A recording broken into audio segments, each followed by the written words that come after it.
Hello. Say hi. Hi. Hi, guys. All right, so what's your name? My name is Jessica Miller, And these are your children? Jensen and Jesslyn, and then we have an older one at school, Jacob. All right, and who's the story about? Jensen. Okay. Go back and tell us about before she had vaccine injury. Okay. So, uneventful birth, scheduled C-section, and he came out large, 9 pounds, 13 and a half ounces. We opted for vaccines. I never really did any research. My husband's from Africa, and he's only ever had 3 vaccines. But it just wasn't a conversation we ever had. Once we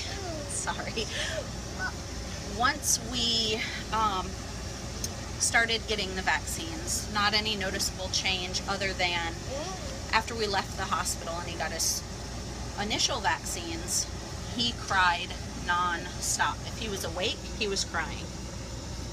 So I took him back to the pediatrician, who said it can't be colic because colic doesn't develop this early. You just have a fussy baby. So, yay me.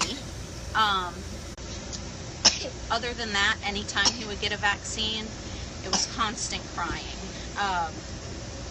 I never really put 2 and 2 together. Once he got his MMR, he was 15 months when he got his MMR vaccine. Prior to the vaccine, he was starting to talk. He would say dada, he was trying to say mama, hi, bye, ball, you know, the typical words that a small child gives. He would wave hi, wave bye, walking fine, everything like that. After his MMR, he didn't have a noticeable reaction to it other than his eye contact started slowly fading. From there, he stopped talking. He was still walking fine, but he would no longer look at us. He would no longer wave. He would no longer sing. He started getting very irritable if things were on the television that he didn't agree with. He would go and bang his head on the wall. And I took him to the pediatrician for his regular well visit. And the pediatrician did the MCHAT, where they do your scores. We had done one prior, passed it with flying colors. Now this next one that we did around 18 months failed miserably. He was no longer talking. He wouldn't eat anything. He went from eating everything under the sun to nothing at all.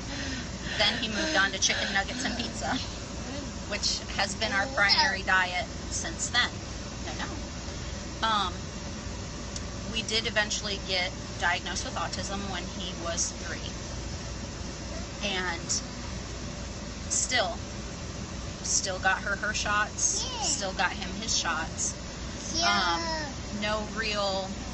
I was kind of blind. People would ask me, hey, I heard MMR there could be, something to that. Have you ever thought of that? And I said, no way. There's no way that could be. Otherwise, my doctor would tell me.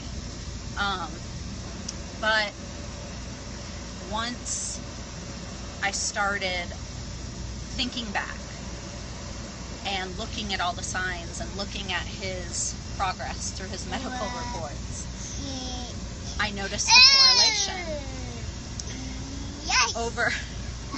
After he turned 3 this past summer, he still was completely nonverbal, no ma'am,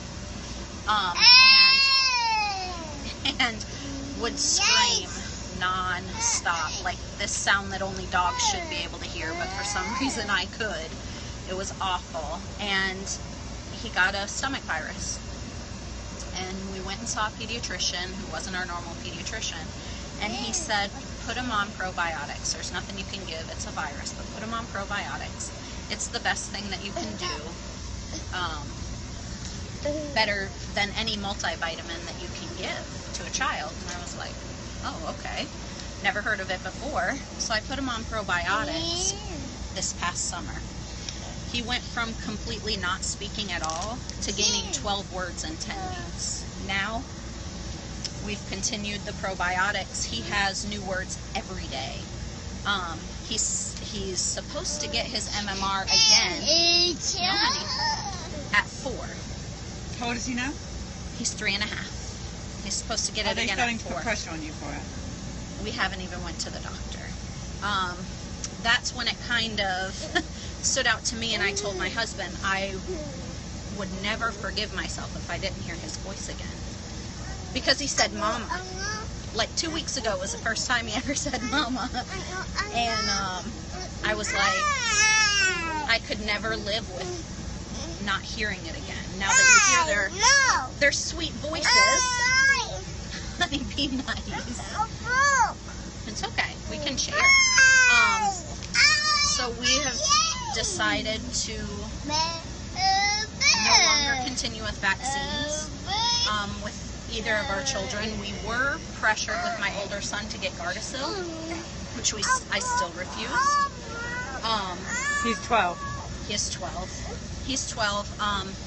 His pediatrician told me that he is going to be, if I don't give it to him, he's going to be walking around spreading cancer, is what she told me. And I said, no, thank you, but no, we're not gonna do that.